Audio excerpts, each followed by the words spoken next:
चलिए आज आपको एक ऐसे शिक्षक की खबर दिखाते हैं जो सेवा मुक्त होने के बाद भी शिक्षा की अलख जलाए हुए हैं और रोजाना 5 किलोमीटर पैदल चलकर न सिर्फ स्कूल पहुंचते हैं बल्कि निःशुल्क छात्रों को संस्कृत विषय की पढ़ाई भी करा रहे हैं। सरकारी स्कूलों में तमाम खामियों के बीच यह खबर न सिर्फ एक बड़ी प्रेरणा है बल्कि ऐसे तमाम गैर जिम्मेदारों के लिए आईने की तरह भी है जहां से खामियों की खबरें सामने आती हैं। चलिए आपको पूरा मामला दिखाते हैं।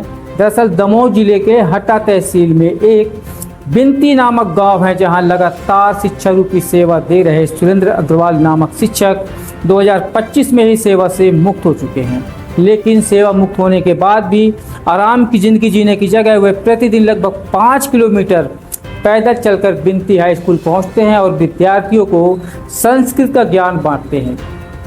वहीं विद्यार्थियों का कहना है कि यह शिक्षक नहीं बल्कि एक सच्चे मार्गदर्शक भी हैं। बच्चों के लिए सुरेंद्र अग्रवाल न केवल शिक्षक हैं बल्कि एक प्रेरणादायी मार्गदर्शक भी हैं। उनके आने से विद्यार्थियों में पढ़ाई के प्रति उत्साह दोगुना हो जाता है। शिक्षा के प्रति इनकी निष्ठा और समर्पण का यह कोई पहला कार्य नहीं है। इसके पूर्व में भी लगभग 6 वर्ष पहले उन्होंने अपने वेतन और अन्य शिक्षकों के सहयोग से विद्यालय परिसर में विद्यार्थियों के बैठने के लिए कक्ष भवन का निर्माण कराया था।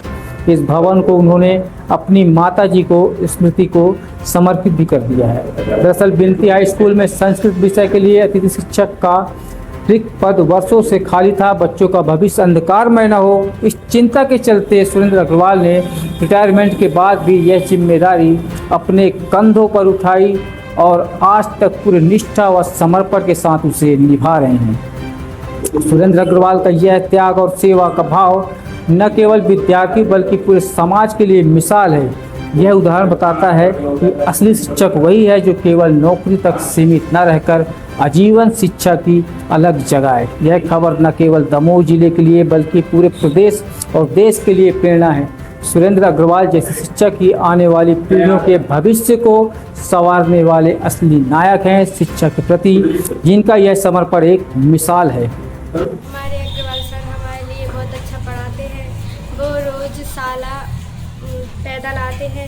वो उनका रिटायरमेंट भी हो गया फिर भी हमें पढ़ाने आते हैं। वो बहुत अच्छा पढ़ाते हैं, हम सबको समझ में आता है सब कुछ। और वो कभी कभी हमसे मतलब और ज्ञान की बातें बताते हैं कि इससे ये होता है और स्वस्थ रहने के तरीके बताते हैं कि स्वास्थ्य कैसे है। कितने सालों से पढ़ा रहे हैं सर आप? बहुत साल हो गए, हमारे पिताजी को भी पढ़ा रहा था। किस कक्षा में हैं आप? 9th class. क्या नाम है आपका? खुशी प्रजापति। हमारे सुरेंद्र सर हम लोगों को बहुत अच्छी संस्कृत पढ़ाते हैं। संस्कृत के कोई टीचर होने के बावजूद भी वो हमारे लिए पढ़ाने आते हैं। उनका रिटायरमेंट होने के बाद भी वो हम लोग को पढ़ाते हैं और हम लोगों को संस्कृत बहुत अच्छे से पढ़ाते हैं। किस तरीके से पढ़ाते हैं? कब से पढ़ा रहे हैं? 4-5 साल से। अच्छा समझाते हैं वो? यस। क्या नाम है आपका? इच्छा रजक। मेरा नाम सुरेंद्र कुमार अग्रवाल है।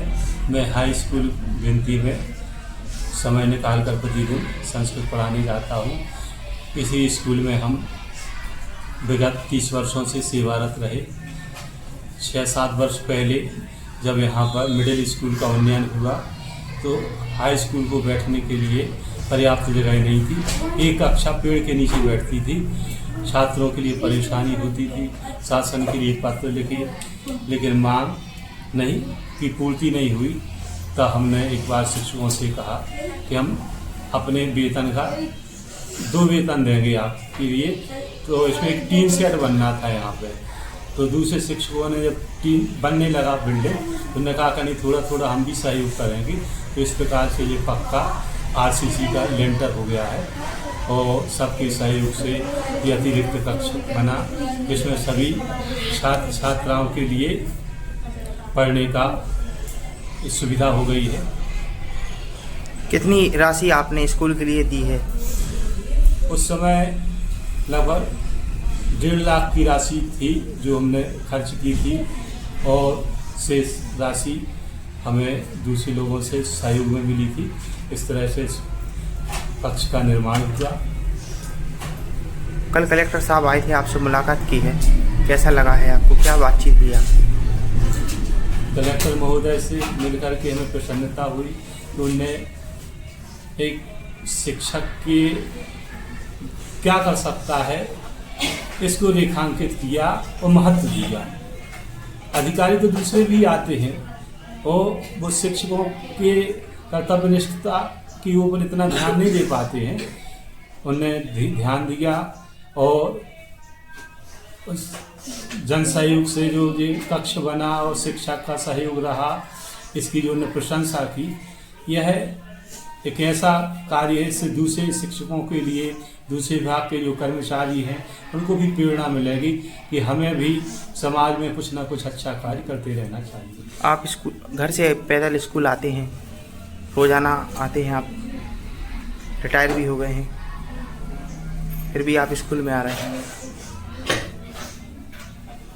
पैदल चलना 6-7 साल से हमारा चल रहा है।